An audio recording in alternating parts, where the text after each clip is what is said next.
बच्चों, ये आपकी वर्कशीट संख्या 8 है। विषय है संस्कृत, कक्षा 10। अब तक हमने पिछले सप्ताह भी हम संधि प्रकरण ही पढ़ रहे थे हम लोग। और पिछले सप्ताह हमने व्यंजन संधि का एक भेद जस्तु संधि पढ़ा था। इस बार भी इस वर्कशीट में हम व्यंजन संधि के ही भेद अनुनासिक संधि के बारे में अध्ययन करेंगे।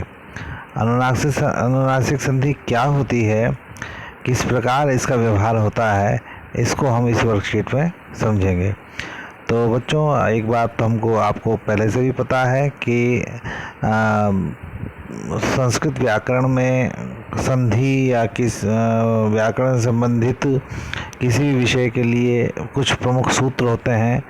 उस सूत्र को हम नियम के रूप में जानते हैं। उन सूत्रों के आधार पर ही, उन नियमों के आधार पर ही हम संधि के सभी नियमों का पालन करते हैं। तो जब हम अनुनासिक संधि पढ़ रहे हैं तो प्रश्न आता है कि अनुनासिक संधि को किस प्रमुख सूत्र के द्वारा समझा जाए। तो यहाँ पर हम पाणिनीय व्याकरण का सूत्र है यरो नुनासिके नुनासिको वा, यरो नुनासिके नुनासिको वा। यानी हम यह सूत्र याद रख लें और इस सूत्र के विषय को समझ लें तो हमको अनुनासिक संधि बड़ी आसानी से समझ में आ जाएगी। देखिए, यह सूत्र क्या कहता है कि इस सूत्र के अनुसार यदि संधि के पहले यर प्रत्याहार, बच्चों ये समझना है आपको, यहाँ पर यर प्रत्याहार को हम आगे समझेंगे। एक महत्वपूर्ण शब्द आपके लिए आया है, इसलिए मैंने आपको बताया है कि यदि संधि से पहले यर प्रत्याहार वर्णों में से कोई एक वर्ण हो, यानी कि हमने आपको पहले ही बताया था कि प्रत्याहार एक ऐसा पद है जिसमें बहुत सारे वर्णों का बोध होता है। जैसे जस्तु संधि में हमने पढ़ा था झल प्रत्याहार और जश प्रत्याहार के बारे में। अब इस अनुनासिक संधि में हम पढ़ेंगे यर प्रत्याहार के बारे में। तो देखिए, यह सूत्र कह रहा है कि यदि संधि से पहले यर प्रत्याहार के वर्णों में से कोई एक वर्ण हो और संधि के बाद कोई अनुनासिक वर्ण हो, तो संधि के पहले वाला वर्ण अपने वर्ग के अनुनासिक वर्ण में परिवर्तित हो जाता है। इस सूत्र की व्याख्या यहाँ पर ये प्रस्तुत की गई। अब इसको और हम सरल शब्दों में समझने के लिए आगे बढ़ते हैं कि देखिए, इस सूत्र में कुछ जो पद आए हैं उनको समझना ज़रूरी है। जैसे सबसे पहले यर प्रत्याहार जो पद आया है उसको समझना है कि यर प्रत्याहार में सभी व्यंजन वर्ण, आपको पता है कि किसी भी वर्णमाला में स्वर और व्यंजन प्रमुख रूप से वर्ण के रूप में जाने जाते हैं। तो यर प्रत्याहार में सभी व्यंजन वर्ण आते हैं। कौन सा नहीं आता है? ह को छोड़कर, यानी ह हल वाला यह जो वर्ण है इसको छोड़ करके सभी व्यंजन वर्ण आते हैं। तो और व्यंजन वर्ण कौन कौन से हैं? तो यहाँ पर आपको बताया गया है क से लेकर के श तक के वर्ण जो है आपके ये सारे वर्ण यर प्रत्याहार में आते हैं। यानी ये कहा जाए कि सभी व्यंजन वर्ण केवल ह को छोड़ करके सारे ही व्यंजन वर्ण यर प्रत्याहार में आते हैं। ठीक है बच्चों। अब देखिए, दूसरा पद आया इसमें अनुनासिक वर्ण। अनुनासिक क्या होता है बच्चों? देखिए, व्यंजनों में प्रायः 5 वर्गों की गणना की जाती है। हम पहले भी हमने वर्णमाला भी पढ़ी है। हम उसमें देखते हैं कि वर्णमाला में एक ग्रुप देखने में आता है, एक समूह देखने में आता है कि क ख ग घ ङ, एक क ग्रुप होता है, क ख ग घ ङ। इस तरह से च ग्रुप होता है, च छ ज झ ञ। 5-5 वर्ण होते हैं इनमें, सब में 5-5 वर्ण होते हैं। यानी ये 5 वर्ग होते हैं। क वर्ग हो गया, च वर्ग हो गया, ट वर्ग हो गया, त वर्ग हो गया और प वर्ग हो गया। इन सब में 5-5 वर्ण होते हैं। इस तरह से 5 वर्गों में 5-5 वर्ण होते हैं।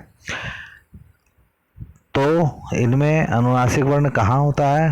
तो इसके लिए बताया गया है कि इन वर्गों में पांचवा वर्ण अनुनासिक वर्ण कहलाता है। इन पांचों वर्गों में पांचवा वर्ण अनुनासिक कहलाता है। जैसे हम क वर्ग को लेते हैं, क वर्ग में हम पांचवा वर्ण कौन सा होगा? तो क, ख, ग, घ, अंग, ये ङ, ये पांचवा वर्ण होगा क ग्रुप, क समूह में। अब च समूह को देखते हैं दूसरे नंबर के, उसमें पांचवा वर्ण क्या होगा? च, छ, ज, झ और ञ।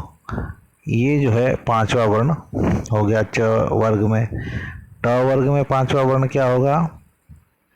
ट, ठ, ड, ढ, ण, ये पांचवा वर्ण हो गया। और त वर्ग में पांचवा वर्ण हो गया न, त, थ, द, ध, न। और प वर्ग में पांचवा वर्ण हो जाएगा म। इस प्रकार ये जो पांचों ग्रुप वर्ग में पांचवा वर्ण है, ये सब क्या कहलाते हैं? अनुनासिक वर्ण कहलाते हैं। याद रखिएगा बच्चों, ये जो पांचों वर्गों में पांच वर्ण होते हैं, ये अनुनासिक वर्ण कहलाते हैं। अब आगे इसी को देखिए, एक डायग्राम, एक चित्र दिया गया है, बड़ा सुंदर चित्र है। इसके माध्यम से आप बड़ी आसानी से इसको समझ सकते हैं कि क वर्ग में पांचवा वर्ण ङ है, च वर्ग में पांचवा वर्ण य है, ट वर्ग में पांचवा वर्ण ण है, त वर्ग में पांचवा वर्ण न है, प वर्ग में पांचवा वर्ण म है। और इन पांचों को क्या कहेंगे? तो अनुनासिक वर्ण कहते हैं। ठीक है बच्चों, तो आप ये अनुनासिक वर्ण भी अब समझ गए हैं। अब हम फिर आते हैं अपनी मुख्य स्थिति को जानने के लिए कि संधि के विषय में हम शुरू से पढ़ते आए हैं कि तीन प्रमुख स्थितियों का हमको ज्ञान होना आवश्यक है। तो यहाँ अनुनासिक संधि के विषय में वो तीन परिस्थितियाँ क्या होनी चाहिए जब अनुनासिक संधि होगी और हम समझ पाएँ। तो देखिए, पहली स्थिति है कि संधि के पहले कोई भी व्यंजन वर्ण ह को छोड़कर हो सकता है, यानी संधि से पहले कोई भी व्यंजन वर्ण हो सकता है। ठीक है बच्चों, ये पहली कंडीशन आ गई। दूसरी की संधि के बाद कोई भी अनुनासिक वर्ण ङ, य, ण, न, म इनमें से हो सकता है, यानी संधि के बाद कोई भी पांचवा वर्ण, वर्गों का पांचवा वर्ण हो सकता है। और फिर परिवर्तन क्या होता है? तो परिवर्तन के लिए बताया गया कि संधि के पहले वाला वर्ण अपने ही वर्ग के पांचवें वर्ण में परिवर्तित हो जाता है। यानी जब आपकी संधि होगी तो दो वर्ण होंगे, तो इधर वाला वर्ण व्यंजन होगा और इधर वाला वर्ण इन अनुनासिक होगा, जिसमें से ये अनुनासिक वर्ण कौन से हैं? ये पांचों। यानी संधि के बाद ये पांचों वर्ण हो सकते हैं। तो संधि के पहले वाले वर्ण का क्या होगा? तो इसके लिए कहा गया है कि संधि के पहले वर्गों के प्रथम वर्ण वाले, माफ कीजिए, यहाँ पर देखिए, संधि के पहले वाला वर्ण अपने ही वर्ग के पांचवें वर्ण में परिवर्तित हो जाता है। जैसे यदि क है संधि से पूर्व, तो ये इसका पांचवा वर्ण क्या होगा? ङ, इसमें परिवर्तित हो जाएगा। क किस में बदल जाएगा? ङ में। अगर च है तो किस में बदल जाएगा? य में। इसी प्रकार ट है तो किस में बदल जाएगा? ण में। अपने अपने ग्रुप के पांचवें वर्ण में ये परिवर्तित हो जाता है। इस चीज को हम उदाहरणों के माध्यम से और इस तालिका के माध्यम से और आसानी से समझ पाएंगे। देखिए, नियम तो यह बहुत विशाल है, बड़ा है, इसमें पूरी व्यंजन वर्णमाला शामिल की गई है, किंतु हम देखते हैं कि हमारे व्यवहार में जो पद आते हैं कार्य में, वो वर्गों के प्रथम वर्ण ही आते हैं, तो उनको हम समझते हैं। देखिए, यहाँ पहली स्थिति बताई गई है कि संधि के पहले वाला वर्ण क हो, ठीक है, और संधि के बाद वाला वर्ण इन पांचों में से कोई एक हो सकता है। तो परिवर्तन क्या होगा? इस क का परिवर्तन हो जाएगा अनुनासिक वर्ण में। जैसे यहाँ पर उदाहरण देखिए, दिक् जमा नाथः, अब यहाँ देखिए, यहाँ पर संधि से पहले क है, यानी कोई भी व्यंजन हो सकता है तो क है, और संधि के बाद में न है। न अनुनासिक वर्ण है, ये यहाँ पर देखिए, ये अनुनासिक वर्ण है। तो दिक और नाथ है, तो क का अब इसमें परिवर्तन क्या होगा, क का परिवर्तन होगा। क का परिवर्तन किस में होगा, तो पांचवें वर्ण में होगा।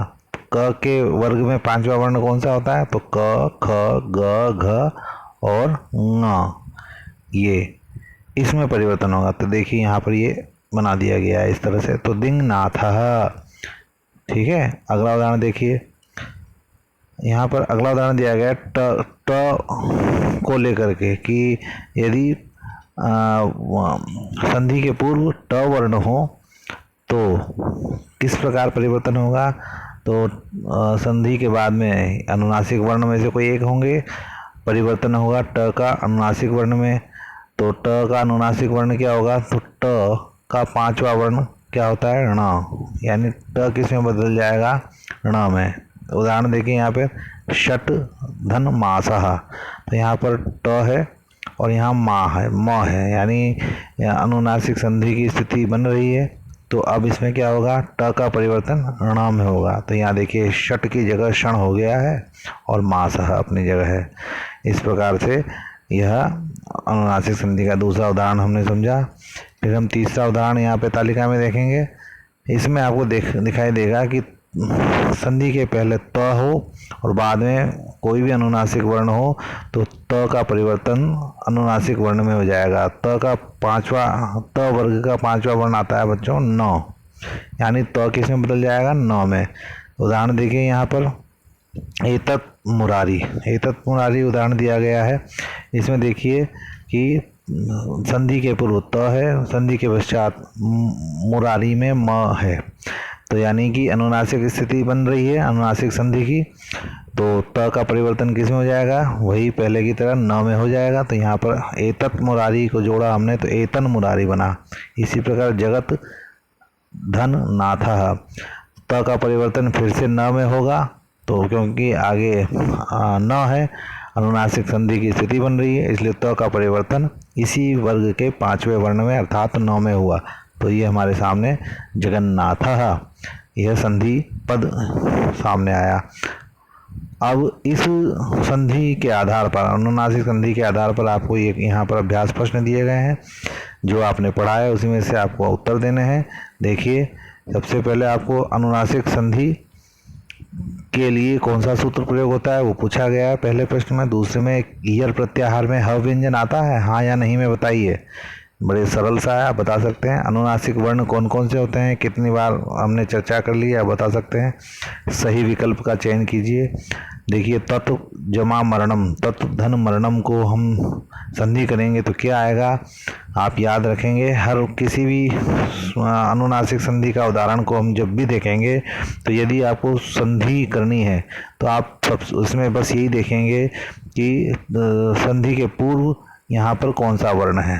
ये यहाँ जो वर्ण होगा उसको हम इसी के ग्रुप के पांचवें वर्ण में परिवर्तित कर देंगे। और त का पांचवा वर्ण क्या होता है, न होता है। तो आप यहाँ देखेंगे, यहाँ पे तन्मरणम आएगा या तत्मरणम आएगा, ये आप इस सूत्र से निर्धारित कर सकते हैं। इसी प्रकार सभी में अगला दिया गया तत् जमा मयम, तो तत् में त का परिवर्तन किस में होगा, इन दोनों में से चुनना है।